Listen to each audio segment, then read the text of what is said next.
Brett McKay here, and welcome to another edition of the Art of Manliness podcast. Nothing takes the taste out of peanut butter quite like unrequited love, Charlie Brown once said. Indeed, being spurned by one's crush, or for that matter, by a friend or potential employer, not only ruins the taste of one's favorite sandwich bread, but causes great psychological distress and even physical pain. Here to walk us through one of life's worst feelings is Mark Leary, professor of psychology and neuroscience at Duke University and the editor of Interpersonal Rejection. Today on the show, Mark unpacks the experience of social rejection, including why we're so sensitive to it and the emotions and behaviors it causes, which can be positive and pro-social or maladaptive and even violent. We discuss the role that is played by the sociometer, a concept Mark originated, in monitoring our social acceptance and rejection and what influences its sensitivity to fluctuations in our relational value. And Mark offers advice on how to remove some of the sting of rejection and civilly reject others. After the show's over, check out our show notes at aom.is/rejection.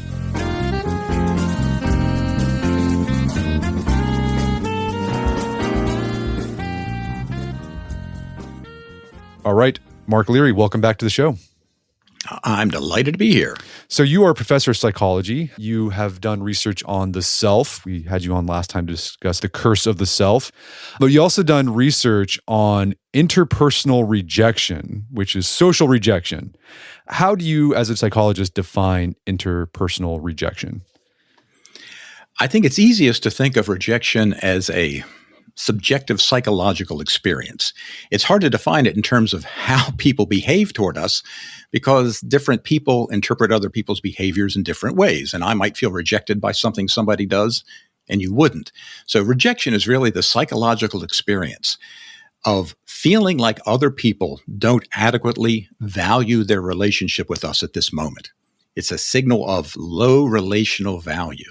All right, we're going to get into this objective-subjective split with social rejection and talking about your idea of the sociometer here in a bit.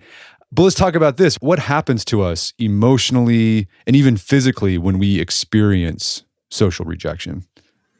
Well, anytime we feel like people don't adequately value their connection with us at the moment, and it could be a big thing, it could be a romantic rejection, we got fired from our job, got kicked off the team, we were ostracized. It could be a big kind of rejection like that makes us very clear other people don't value their connection with us. It could be very minor things. We just felt ignored or dismissed, or, hey, we didn't get invited to that party. Those things all kick off a series of psychological and emotional and behavioral reactions in us that involve our emotions, and we can go into detail about what those emotions are, and our views of ourselves, and our behavior becomes affected. Anytime we feel rejected, we clearly have a response. It's hard to imagine a person who's been rejected who just shrugs and has absolutely no reaction whatsoever. We are very sensitive to the possibility of being rejected. It's a feature of human nature. It's an evolved part of the human brain to be sensitive to rejection because throughout evolutionary history, we had to live in groups with other people and they had to accept us. They couldn't kick us out. We would never have survived out there on the plains of Africa during evolution, just living by ourselves.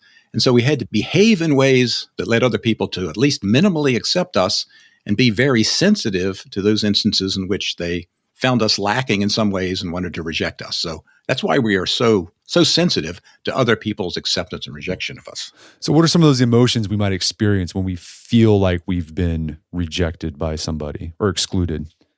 The key emotion that is probably common to most instances of rejection is the thing that we in everyday life call hurt feelings. Why are your feelings hurt?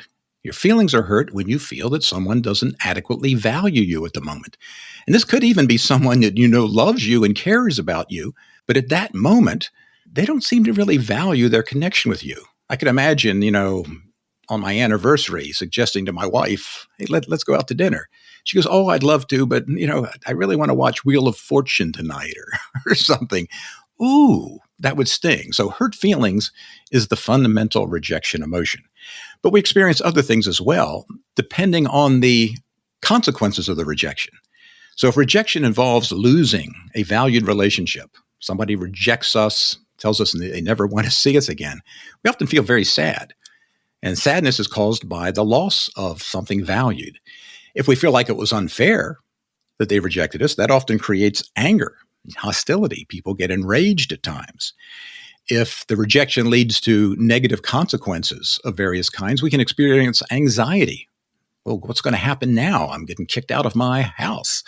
If we think it's going to last for a long time and we're not going to find anybody else for a friend or a romantic partner or group memberships, well, then we'll feel lonely. It's really interesting. There are so many negative emotions attached to rejection that it sort of suggests to me that evolution really wanted us to make sure that we didn't miss any instances in which we were rejected. That's how important it is. It triggers all kinds of negative things, depending on the context, and it motivates us to respond in one way or another. You mentioned whenever we experience these emotions, we also there's changes in our behavior. What are some behavior responses to rejection? There's three major categories. One is sort of a helpless resignation. Okay, she kicked me out of the house and I got to go on with my life. And it's just a helpless resignation, passive moving on. A second one is a very pro-social reaction where it's clear that I might be able to repair this rejection, get back on the team, to get the friend to come back, to win the romantic partner back if I just treat them nice enough. So in some instances, people begin to behave more positively, more pro-socially. Or they, as we just discussed, people become aggressive and angry about it. They become vengeful and they want to get back at the person.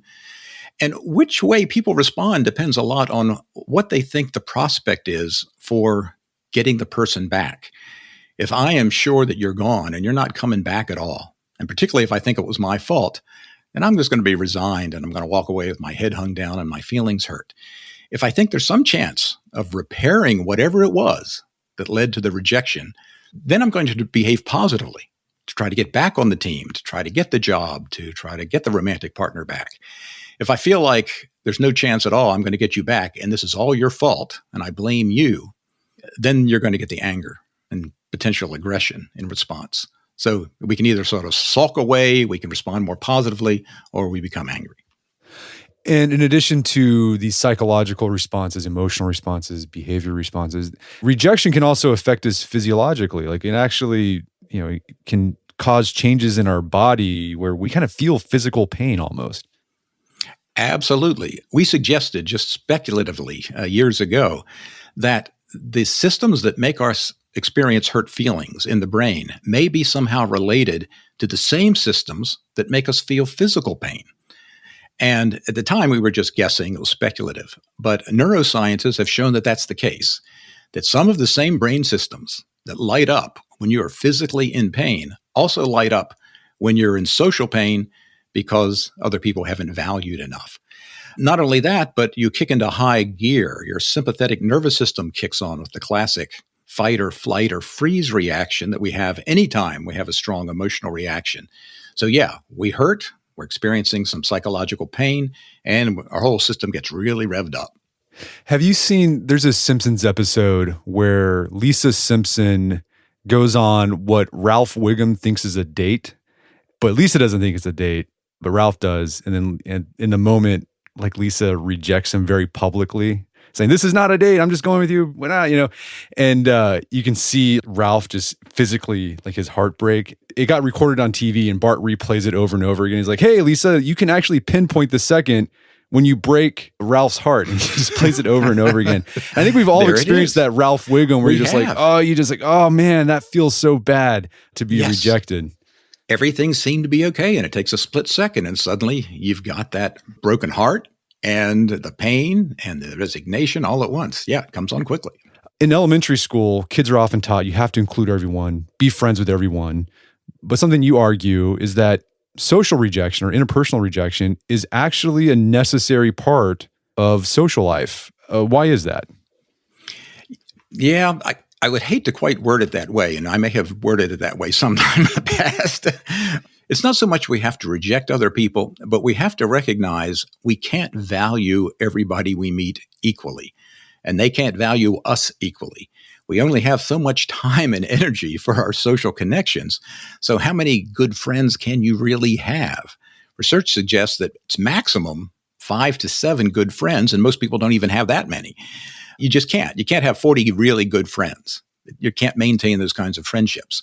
So it is true that we have to be aware of the fact that we can't have close, supportive social connections with a very, very large number of people.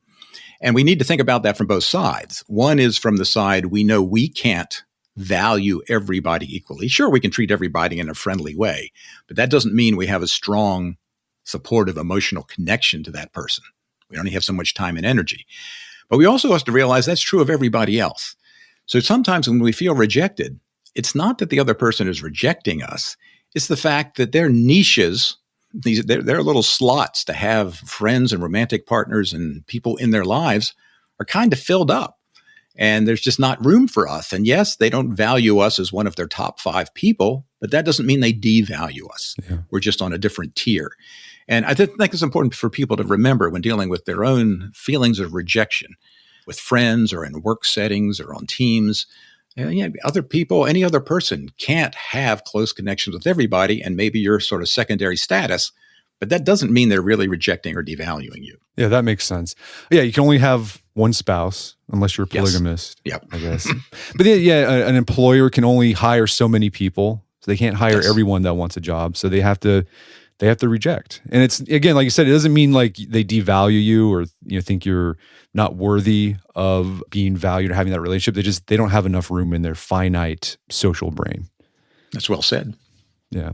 So typically when I think people think of social rejection, they think of like romantic rejection. We'll talk a little bit about that, or being rejected by friends. But we experience social rejection when you apply for a job and you don't get it. That's a form of social rejection. You're being excluded from a group. Or I remember when I was in college and I applied for a particular scholarship, like the Presidential Leadership Scholarship. I didn't get it, and I felt rejected. That's another form of interpersonal rejection. And going back to what you said earlier, this idea that social rejection or interpersonal rejection is a subjective feeling. I want to dig deeper into this because, as you said, objectively, someone can look like they're being accepted socially from a third party. They belong to the group, etc. But subjectively, that person who looks like from a third party they're being accepted, they feel like they're being socially excluded. Yes. So walk us through more of this objective-subjective split of interpersonal rejection. No, that's a very important point. Our reactions to rejection situations that appear to be rejecting, are based entirely on our perceptions of what's going on and our interpretations. And those aren't always right. People may not realize that they're being rejected. In many cases, everybody can see that she doesn't want to have anything to do with you, and you don't seem to get it. Or they can feel rejected when they're not, which is actually, I think, probably more common. So I think when we feel rejected, one of the things that's really useful to do is to try to be as honest and accurate as possible in deconstructing what is really going on here, knowing that our perception of the events, our interpretation of the events, may in fact not be accurate. And we've done several studies over the years that show that people's judgments of how much other people are being accepting, actual other people in that situation, we have the ratings of those other people, how much they like and accept you. And we get your ratings of how much you think they like and accept you, and you're way off, but you think that you're right. And as human beings, we do tend to err in the direction of overestimating rejection. That's true of most threat systems in the body. We're more likely to react to things as if they're dangerous when they're not, than to think that dangerous things are safe. We always lean in the direction of over-interpreting threats. All animals do that. You think of the deer. How many times does a deer in the woods get kind of skittish and startled and run away when it's really nothing going on? That's to make sure it doesn't miss a real threat. And so our brains are programmed to overreact to potential rejection when it's not really there, just to make sure we don't miss a real rejection. It's like making sure the fire alarm really does pick up a fire, so it's going to go off when I just burn food on the stove in the kitchen. I think people need to realize that too. We overestimate rejection. We underestimate the degree to which people want to have connections with us. And so we feel worse about our social lives sometimes than we really should. How does your idea of the sociometer play into this objective-subjective split of rejection? Well, the sociometer is a label that I made up for the psychological and brain systems that monitor our social acceptance and rejection, that monitor our relational value in other people's eyes. It's almost like we have antenna up. almost all the time that's monitoring the social environment for information about how other people feel about us. We're not consciously thinking about it all the time. We don't walk through life just thinking, hey, what's he think? Oh, does she like me? Oh, is he being rejecting? But we have these antennae up and they're monitoring the social situation.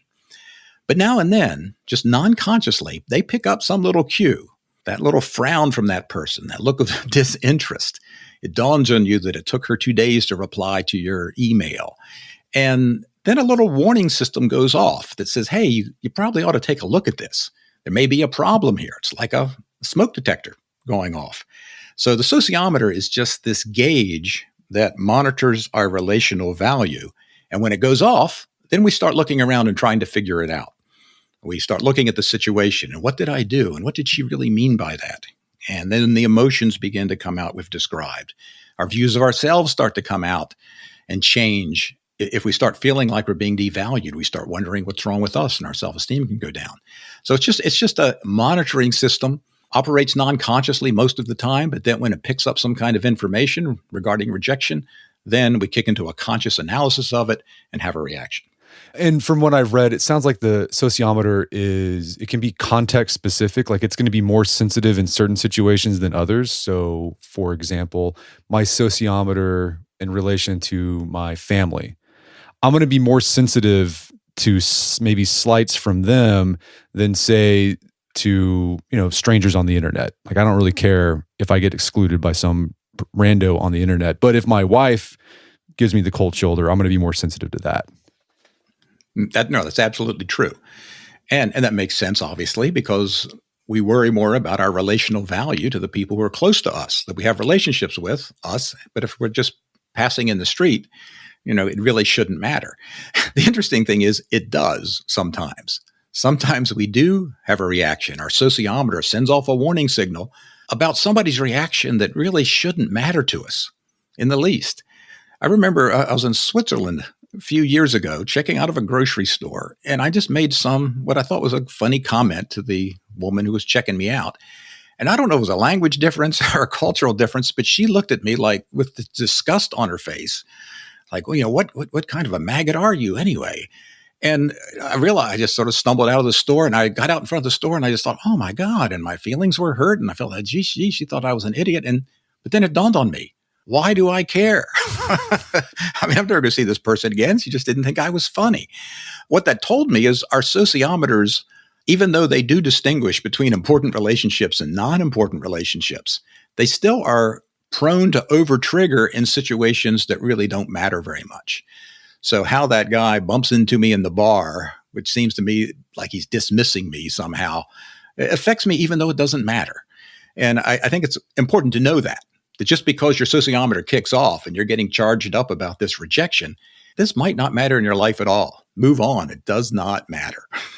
How does our sociometer develop? Is it something that we're born with, or do we develop it through experience? Well, certainly its operation develops as kids grow. When you're born and you're an infant, you're not judging the degree to which you're accepted or rejected by other people. As you get older, it begins to become active. And by the time kids are 2.5, 3 years old, they are beginning to realize some people treat me better. Some people seem to like me and some people don't. And as it develops, it becomes calibrated in terms of the experiences we've had. The ideal situation, think of it as a gas gauge in a car, but this is a gauge in your brain that's judging how much other people value their relationships with you. The ideal situation, just like with a gas gauge in a car, is that it's perfectly accurate in telling you how much value you have to other people, telling you exactly how accepted or rejected you are. But it can become miscalibrated. I had an old car once that, it would tell me I had 3/4 of a tank when it was really running on empty. Well, that's not good. You need to know how much gas is really in the car. And if you grow up in an environment where you are rejected a lot, or you're neglected by your parents and you aren't taken seriously and you're dismissed, your sociometer begins to calibrate too low. It begins to assume that most of the feedback that's coming in is negative feedback. And so it's more sensitive to those things. And you walk through life not feeling acceptable. If you grow up in an environment where you get a lot of praise and people do seem to like you and your parents are supportive, your sociometer will either be accurate or potentially calibrated a little too high. If you think of a narcissist, A narcissist's sociometer is calibrated too high. They think that they're wonderful and other people ought to accept them all the time. And only rarely do they become aware of the fact, well, no, these people think I'm an idiot. So again, another point I think for a listener in terms of thinking about this is how accurate is your sociometer? If we tested it against the actual amount of acceptance and rejection you're experiencing, and as it moves up and down as you move through life, how accurate is it? And there's no way to know for sure, but I think it's useful to think about the fact that your particular sociometer is not always spot on accurate. Okay, so people can have a more sensitive or less sensitive sociometer. It sounds like it's a lot of it just based on your experience growing up.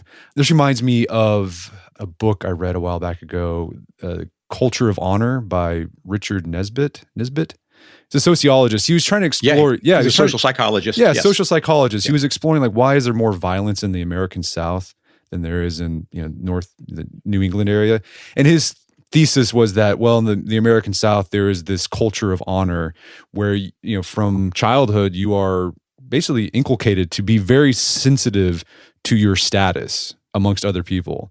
And if you ever see a slight to your status, then like the way you respond is through violence. Like, hey, you talking to me? You can either duel or you punch, you get in a fight. But in the northern states, that culture didn't exist. And so they'd done studies where, they go to universities and insult a college student in the American South or a student from the North. And the young men from the South are more inclined to feel aggressive and want to fight. Yeah. That's a well-known set of studies in social psychology. It's very interesting. And it has a lot to do, he traces it historically to the fact that in the South, you had people living by themselves, like in rural areas where you didn't have law enforcement, that if in fact someone was presenting a threat and seeming to disrespect you, you were going to have to handle it yourself and shut it down on the spot. If you were living in Philadelphia and somebody was disrespecting you, you didn't have to worry too much because there was probably a constable a policeman up on the corner somewhere who would take care of things.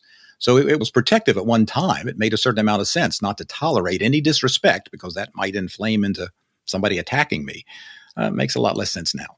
Yeah, another theory is that the South was settled by a lot of Scotch-Irish, and they're the genetic and cultural descendants of the warrior pastoral Celts, and that's still influencing men today. So I think that's an interesting theory.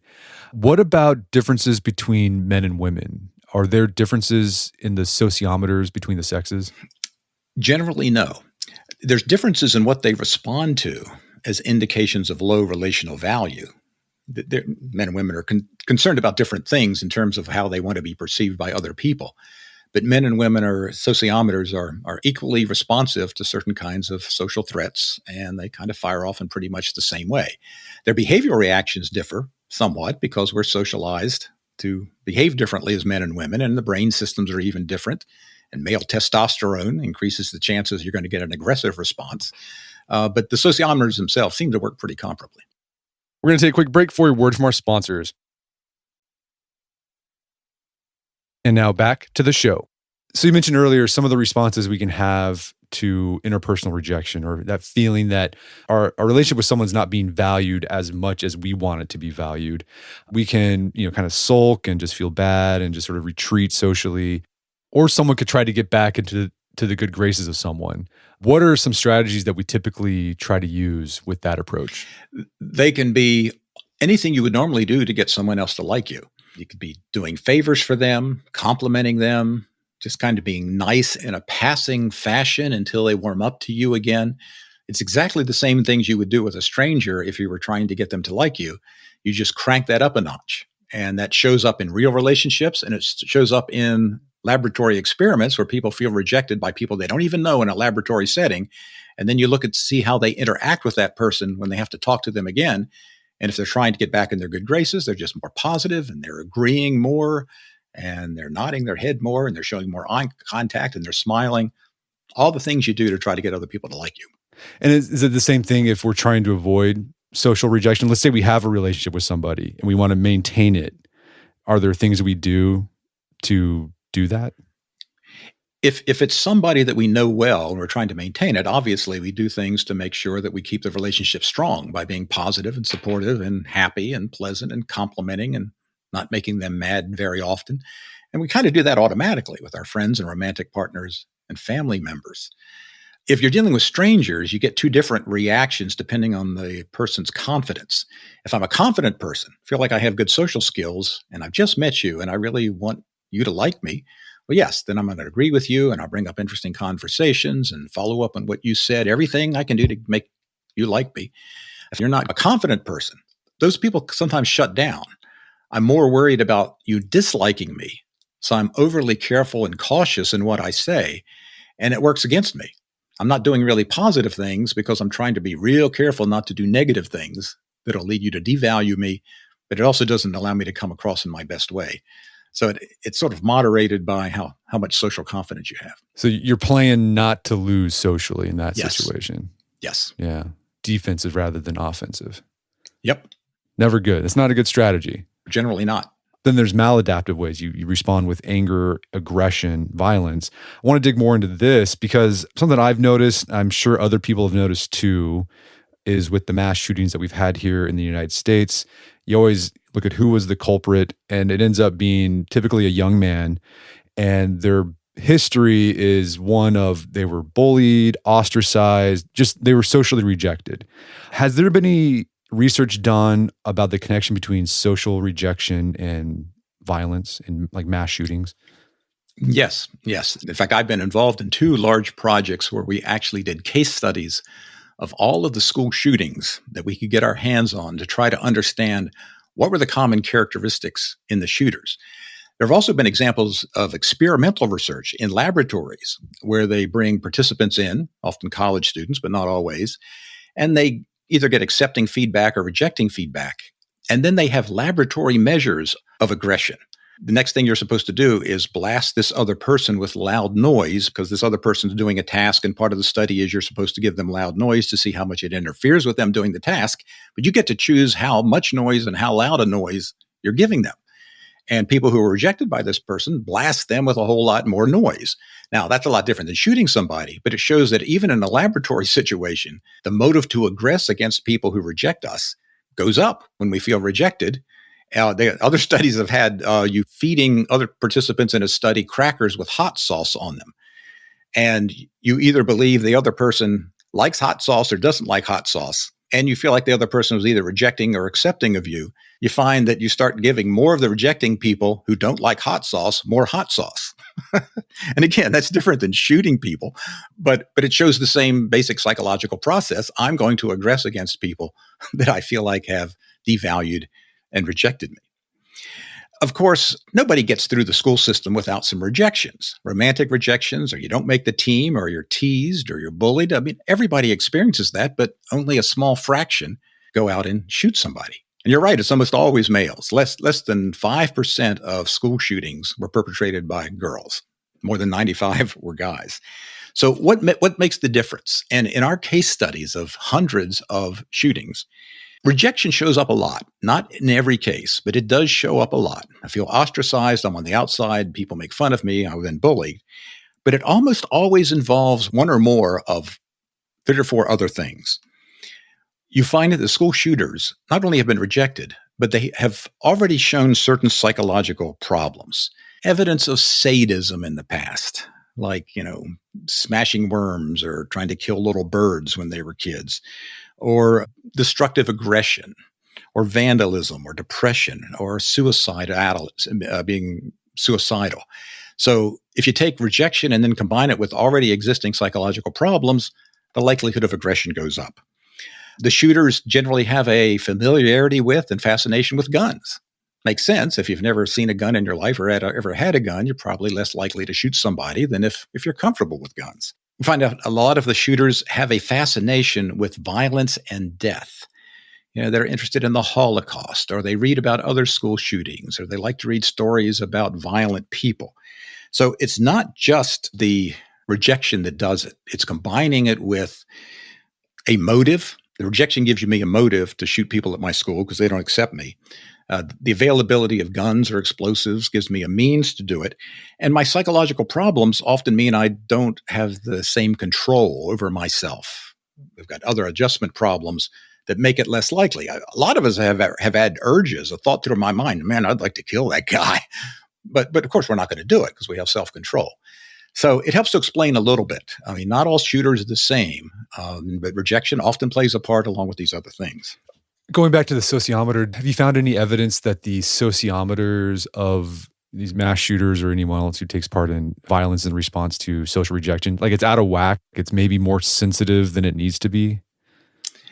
Yeah, that would be a very hard kind of research to do. We don't have any data on that, but that would make a certain degree of sense. Because again, there's plenty of the rest of us who have been rejected, who have our own psychological problems, who might own firearms, who still don't go shoot people. So it does suggest the sociometer may be out of whack, but I don't know of any evidence of that. Let's dig into romantic rejection. I think men experience a lot of romantic rejection, but women can experience it too. But men typically experience it because they're the ones doing the pursuing in a relationship usually. They've got to ask a woman out on a date, which means that they set themselves up to be told no. So, I mean, just based on your research on the best way to respond to social rejection, any advice for men out there who are in the dating scene on how to alleviate the blow of social rejection? I think the best way to cope with it is to go back to this idea that we can't be valued by everybody.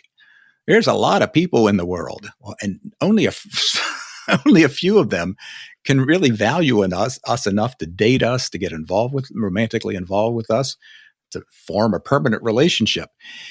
So I think we just have to go into it knowing that this is just a low probability event that I'm going to be able to match up with this person who wants to go out with me as much as I want to go out with her.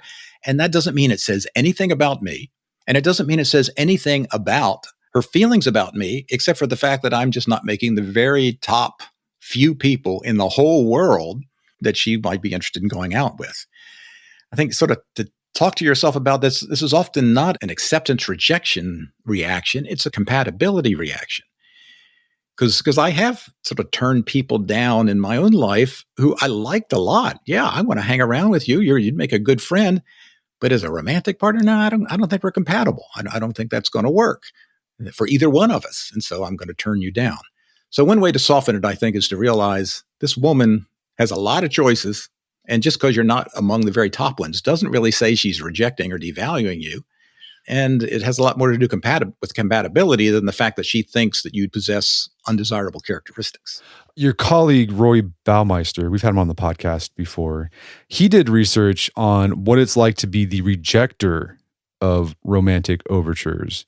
Do you know what his research found with that? Yes, that was a fascinating set of studies on unrequited love, where one person is attracted to another one and has reached out and sort of thinks that we ought to get together, and the other one is not interested.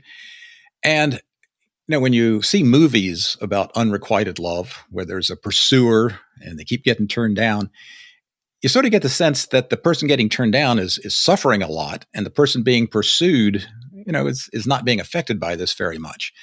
But what Roy's research showed, as I remember, is that the person who's being pursued has as many negative reactions as the person who's pursuing and who's being rejected.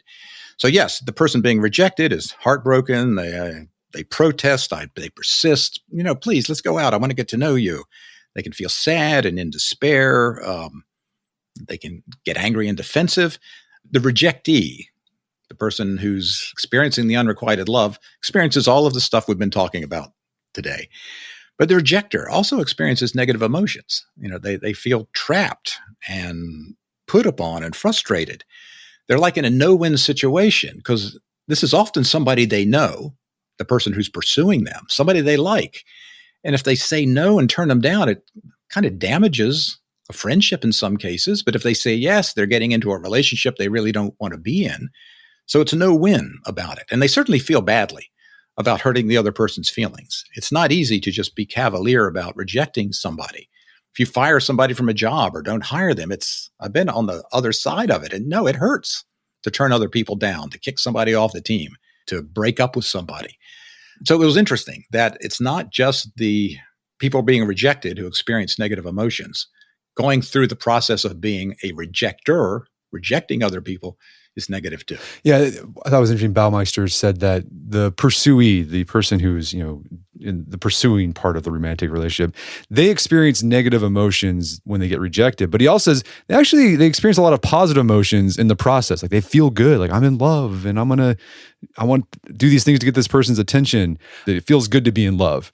But then it feels bad when you get rejected. And then he said the person who is the pursuee, the one who has to do the rejecting, it's more of a problem to be solved. Like they might not actually feel any of those good feelings, and they just got to figure out, well, how do I let this person down without hurting their feelings? So it just kind of becomes an annoyance.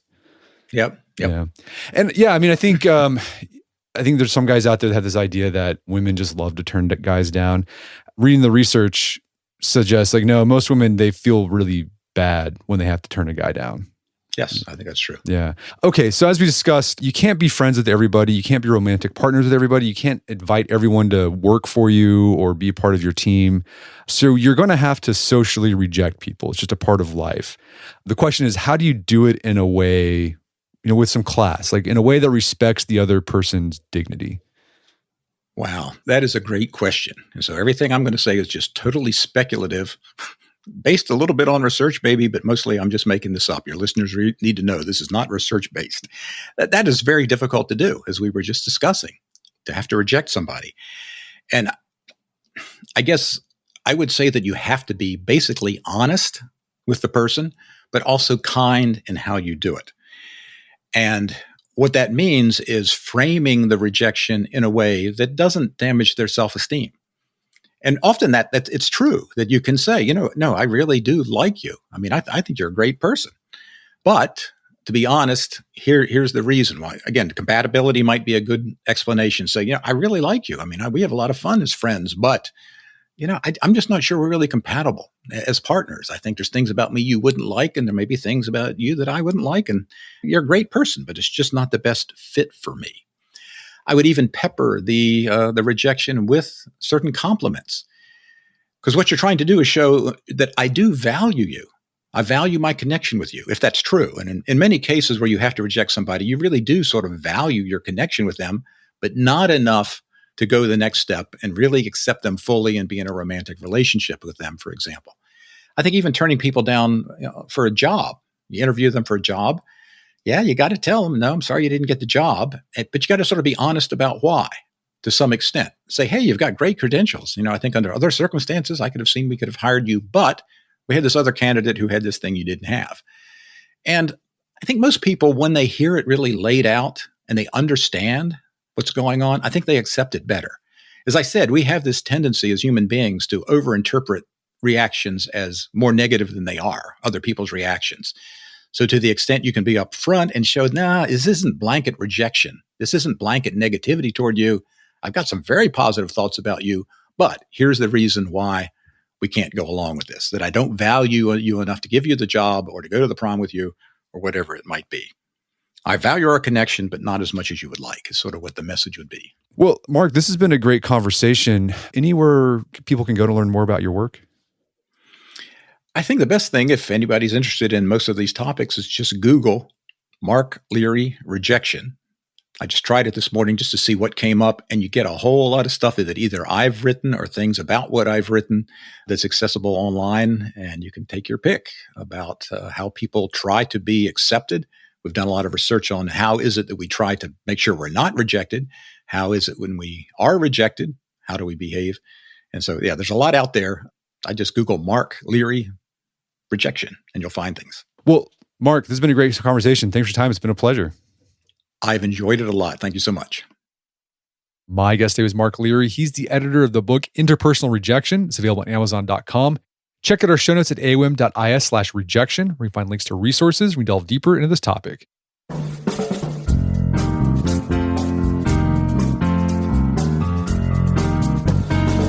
Well, that wraps up another edition of the AOM podcast. Make sure to check out our website at artofmanliness.com, where you find our podcast archives. And while you're there, sign up for our newsletter. You got a daily option and a weekly option. They're both free. It's the best way to stay on top of what's going on at AOM. And if you haven't done so already, I'd appreciate it if you take 1 minute to give us a podcast or Spotify. It helps out a lot. And if you've done that already, thank you. Please consider sharing the show with a friend or family member you think gets something out of it. As always, thank you for the continued support. Until next time, it's Brett McKay, reminding time to listen to the AOM podcast, but put what you've heard into action.